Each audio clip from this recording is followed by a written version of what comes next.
வணக்கம் அன்னையின் அன்பு பக்தர்களே, இந்த வீடியோவில் கொடைக்கானலில் இருக்கிற புனித ஆரோக்கிய அன்னை ஆலயத்தை பற்றி தான் பார்க்க போகிறோம்.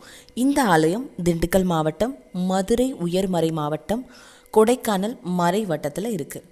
மலைகளின் இளவரசி என்ற சிறப்பு பெற்றதும் சிறந்த கோடை வாசஸ்தலமுமான கொடைக்கானல் மலையில் அமைந்துள்ள பாக்கியபுரம், நாயுடுபுரம், லூர்துபுரம், அட்டுவம்பட்டி, பல்லங்கி மற்றும் இவற்றை சுற்றிலுள்ள பகுதிகளை உள்ளடக்கியதா பாக்கியபுரம் பங்கு இருந்துச்சு.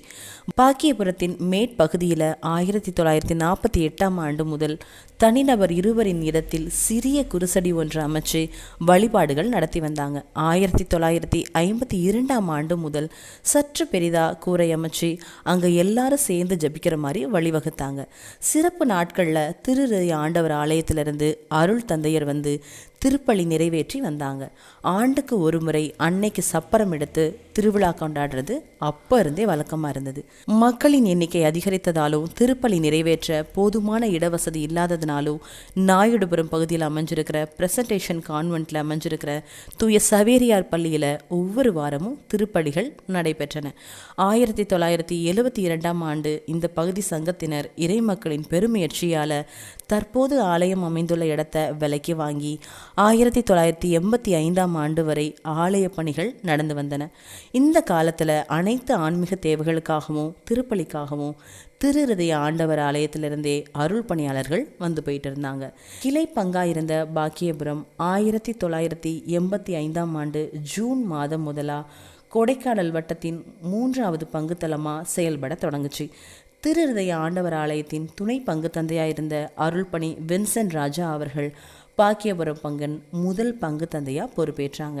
1986ஆம் ஆண்டு மார்ச் 5ஆம் நாள் தனி பெரும் பங்கா பாக்கியபுரம், லூர்துபுரம், அட்டுவம்பட்டி, பல்லங்கி மற்றும் அதன் சுற்று பகுதிகளையும் உள்ளடக்கியதாகவும் மொத்தம் 415 குடும்பங்களை உறுப்பினர்களாகவும் கொண்டிருந்தது.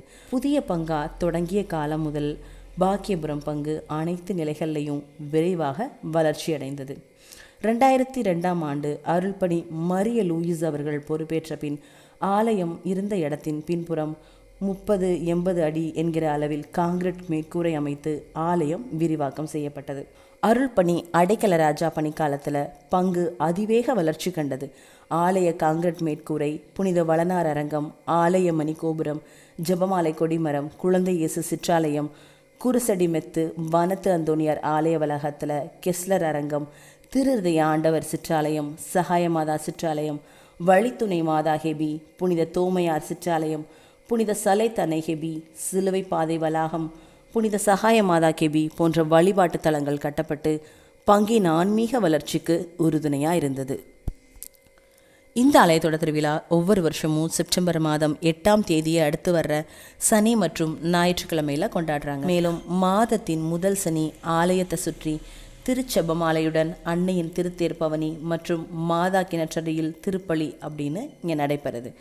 இப்பேற்பட்ட சிறப்பு வாய்ந்த கொடைக்கானல் புனித ஆரோக்கிய அன்னை ஆலயத்தை பற்றி எல்லாரும் தெரிஞ்சுக்கணுன்னா அந்த வீடியோவை எல்லாருக்கும் ஷேர் பண்ணுங்கள். மதமோட புகழ் எல்லாருக்கும் போய் சேரணும். மதோட புகழ் ஓங்க வேண்டும். மரியே வாழ்க.